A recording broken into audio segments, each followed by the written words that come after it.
આજે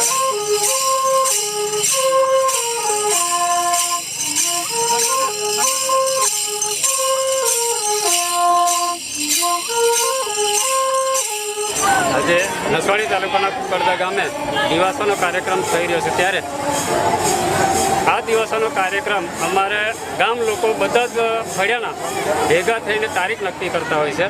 તારીખ નક્કી કર્યા પછી એનો એક દિવસ નક્કી કરવામાં આવે અને નક્કી કર્યા પછી દિવસોનો કાર્યક્રમ થાય.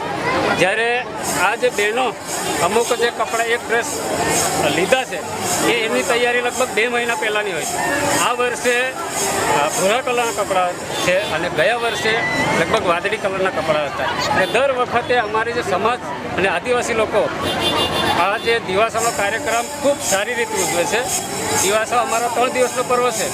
3 દિવસ એટલે પહેલા દિવસે ગાયનું પૂજાય છે, ગામદેવ પૂજાય, બીજે દિવસે ગામદેવ પૂજાય અને ત્રીજા દિવસે અમારો તહેવાર થતો હોય. તહેવારના દિવસે દરેક સગા સંબંધીઓ ભેગા થતા હોય છે અને ભેગા થઈને એક જગ્યાએ બેસી અને અમારા પર્વને ઉજવીએ છીએ.